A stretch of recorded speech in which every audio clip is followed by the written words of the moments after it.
So, let us move on to our first topic for the day. Sabi ko nga kahapon, no, pag-uusapan natin, separating the people from the problem.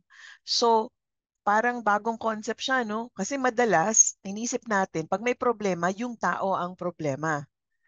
So, subukan natin isipin yung paghiwalayin ang tao sa problema. So, under this topic, pag-uusapan natin objective and subjective language, identifying the problem, at may ituturo tayo na iMessages, no? Paano gumamit ng iMessages? Ano ba yung iMessages? So, simulan na natin. So, subjective versus objective language. Una muna, bago natin pasukan yan, ano ang ibig sabihin ng subjective? Ano ang ibig sabihin ng objective? In your own words.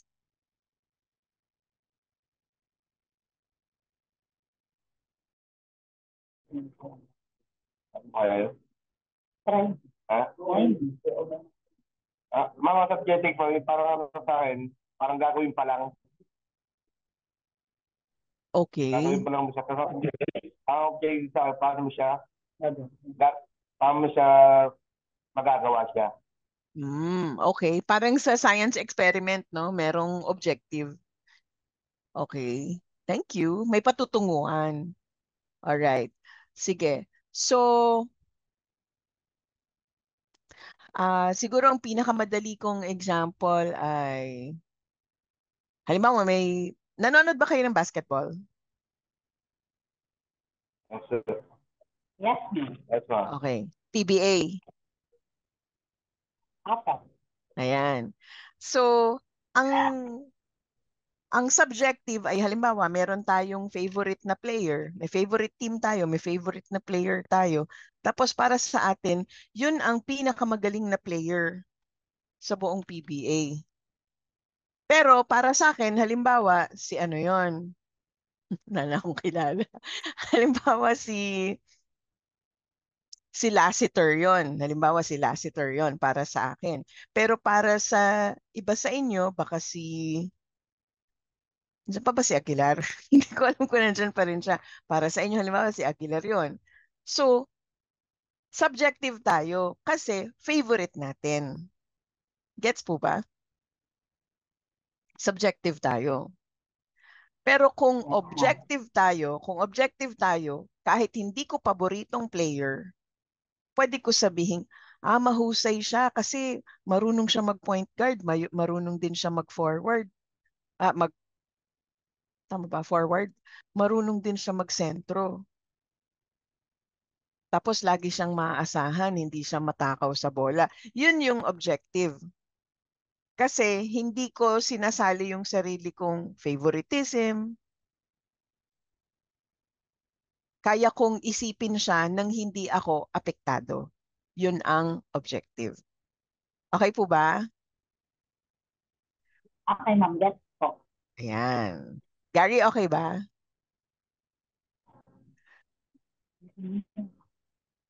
Yung objective, yung objective, kaya kong pag-usapan ng isang bagay na hindi ako apektado. Yung subjective, nako, emotional na ako kasi sinasali ko palagi yung sarili ko. Yan, ang subjective naman. Okay. So, kahit sa pananalita, meron tayong tinatawag na objective, meron ding subjective. So, ang itong ano no, ito yung turo sa atin. Pakibasa please, John Rose, objective. Objective language. References are observable, factual, and free from personal prejudice. Sige, pagpatuloy mo na. Subjective. Subjective language. References are vague, biased, and often emotional. All right, thank you. Okay, so ayan na no, yung explanation. Pag objective, ang basehan ng sinasabi ay napuna, nakikita. Ano pa? May numero, may report, at walang judgment. So halimbawa, ang isang tao palaging late. Imbes na sabihin nating palagi kang late, ako lagi ang gumagawa ng trabaho mo. No, yun yung subjective. Kasi may emotional na kasama. Sinasali yung sarili, subjective.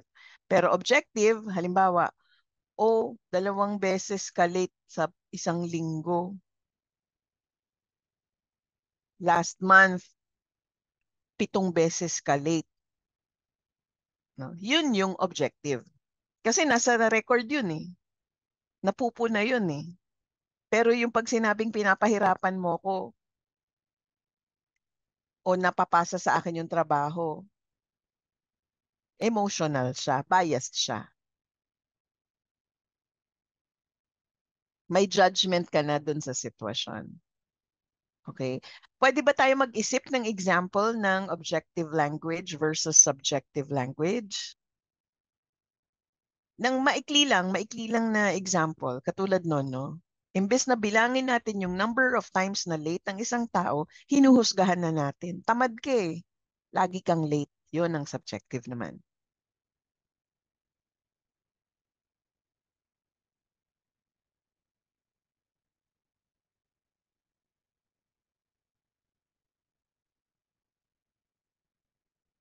Sige, I'll let you think of an example for 1 minute. Hindi nyo kailangan ikwento ng bonggang-bongga. Scenario lang. I'll give you another example. Objective language. Let's say nagtuturo ako ng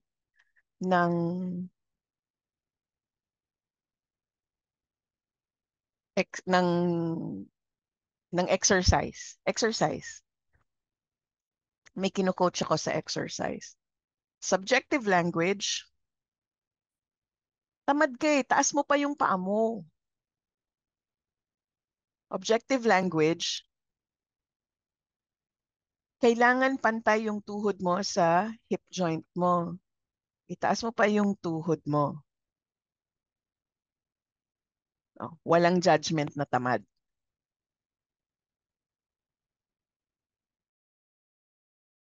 Pag ina-accuse kayo ng mga friends nyo, co-workers nyo, or family nyo, ayan, isipin nyo, subjective ba yun o objective?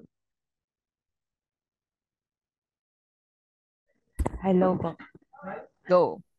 Ma'am, feeling ko pag yung dun sa mga case ng mga introvert na tao, usually, pag hindi mo kilala, parang iniisip ng iba is maldita or something. Kasi 'di ba, may mga introvert people na hindi talaga pala salita. So, parang yung subjective language, sasabihin ng iba is maldita, mataray, or something. While sa objective is, siguro lang po, introvert people kasi is mabilis maubos yung social battery, 'di ba? So, nire-reserve talaga po yung energy. Kaya ganun sila. Ayun. Okay. I agree doon sa subjective language, no? Suplada yan eh, maldita yan eh, ang taray niyan eh.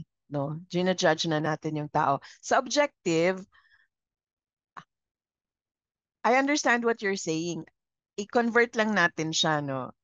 Ano yung observable na hindi subjective? So, hindi pala salita, hindi basta-basta nagsasalita, no? Walang halong suplada, masungit, mataray. Yun. Na-observe kasi natin na hindi pala salita. Yun yung ibig sabihin natin. O kaya pag nagsasalita, maikli lang. Yun, observable sa na-obserba. Good example. Thank you, John Rose. Tin or Gary? Sa akin ang pag-ibig ko pag nagpautang ka ng pera. Sige, Para go. magpalong ka. Kaso ang objective ko naman, pa- paano mo siya babayaran? Paano mo siya tagal na hindi mo na babayaran? Sa buwan na hindi pa hindi nagpapakita. Parang ganun. Paano Ah, mo i-approach?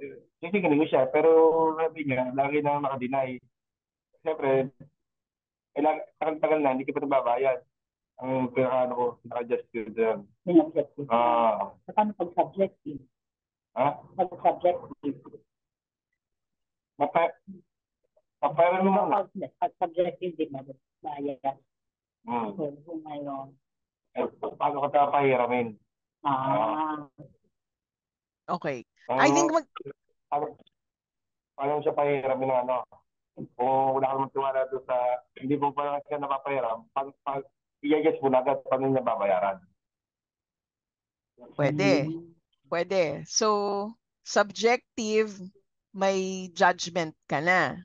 Hinusgahan mo na. Objective, halimbawa, may pinagbasihan ka na experience mo sa taong yon or experience ng ibang tao sa taong yon. Papa, meron. Oo, 'di ba? May basihan na may history. Hindi siya imbento. 'Yon ang objective. Okay. Thank you very much. So, may picture ako dito, no? Galing po ito sa The Walking Dead. Alam niyo po ba yung Walking Dead? Series po siya tungkol sa zombie, no? Nagkalat ang zombie sa Amerika at sa mundo. Tapos ito, mga survivor. Ginagawa nila yung formation na yan kapag napapaligiran sila ng marami at kapag marami rin sila. So parang defensive yung kanilang formation, no? Pinoprotektahan yung sarili. So pinili ko itong picture na to para ipakita na natural sa atin, sa tao, no? To be defensive. Depensahan ang sarili, whether mag-isa or grupo. So parang representation lang siya. Now, pag-usapan natin yung paano ba maging objective ang language natin. Kasi ito yung mas magandang gamitin tuwing nandun tayo sa sitwasyon na meron tayong kagalit, kaaway, katalo. Hindi tayo bastang ma... May hinanap akong word. Sandali um, hindi nila basta pwede i-deny. No? Hindi nila pwedeng i-reject yung sinasabi natin ng basta-basta if we keep our language objective. Kasi ang objective language nga ay base sa numbers, sa data, sa login, sa ilan, kailan. No? May petsa yan, may bilang yan. Nangyari ba o hindi? Sinabi ba o hindi? Yun lang palagi ang laman ng language na objective. Ang pag-subjective ang language natin, yun yung pwede nilang i-reject. No? Hindi nila matanggap yung sasabihin natin kapag subjective. Okay? So, paano ba maging objective? Ito, state behaviors instead of personality traits. Ulit, behaviors instead of personality traits. So, example, sasabihin ko, 3 beses ka late last week. Behavior yon. Hindi ko dapat sabihin na tamad ka eh. Kasi ang inaatake ko, personality, if I say that. Tamad ka eh. Pero pag sinabi kong 3 beses ka late last week, alin ang mas katanggap-tanggap dun sa taong yun? Siyempre, yung factual, base sa time in, base sa login o sa logbook. Hindi yung sisinungaling yun eh, dun yun eh. Malinaw po ba yung example ko? Okay. Sige. Can you give examples niyan? Pwedeng tungkol sa ibang tao, huwag nyo na lang pangalanan. Pwede ring tungkol sa sarili nyo. Let's say, sinabi ng ibang tao sa inyo.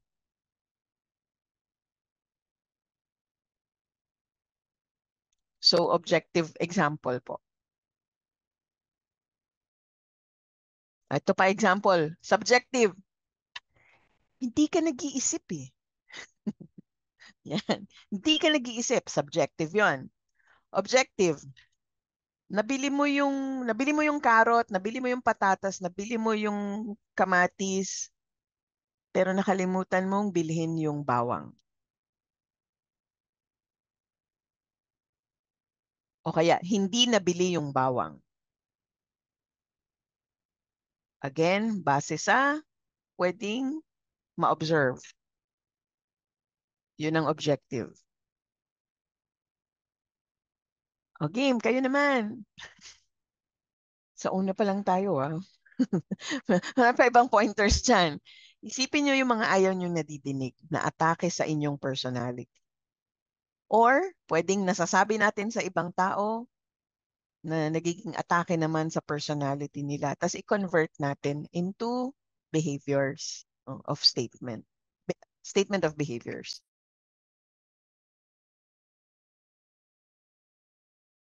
Ako, ma'am, tawag dito, nakakalimutin daw po ako. Ayaw mo ba So, yon? Ayaw mo yung pag sinabi yun? Makakalimutin ka kasi. opo, kasi as much as possible, tinitignan ko, which is medyo na-off ako nang sinabi sa akin naman.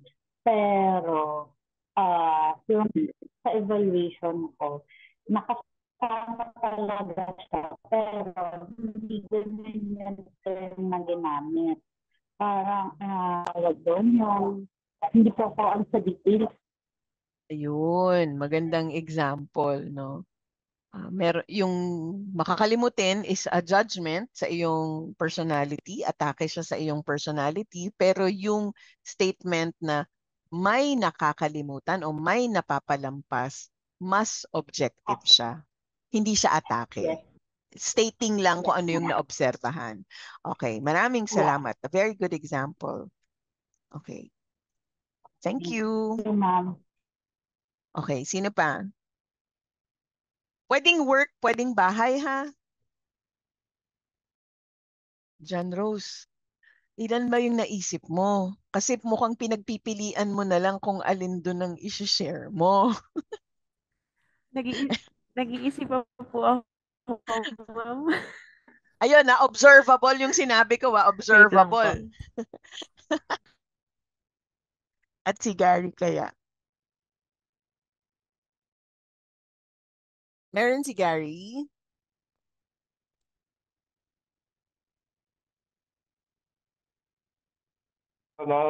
Sa yung halimbawa kung meron akong bibili na isang bagay, lagi na ako nasa ang negative. Yung sabi, gusto mo nang bumili, ikaw na, kahirapan ka. Kaya kang objective ko, hindi mo, ang pinakano ko lang doon, hindi ako marunong makinig. Tapos, ngayon, nahihirapan ako. Yun ako naniwala sa sinasabi ng puna sa akin. Nakakatotoo nga. Okay. Thank you. So may mga comment tungkol sa sa pinaggastusan. Meron na. Oo. So At, ang sa nakikita ko, no, hindi ko na dinig masyado, pero kung magko-comment ng ibang tao na subjective, pwede na sabihin, waldas ka hindi ka maingat sa pera, no? Inaatake yung personality natin. Pero ang pwedeng maging objective ay, sabi nila, 2,000. Parang ang bigat, no? Nilalagyan ng halaga, nilalagyan ng konteksto. 2,000, bigat Ganon. Mas objective siya kesa sabihan ka na waldas ka. Kasi naman ko, sir. Kasi mas, oo. Kasi may asawa nga pala.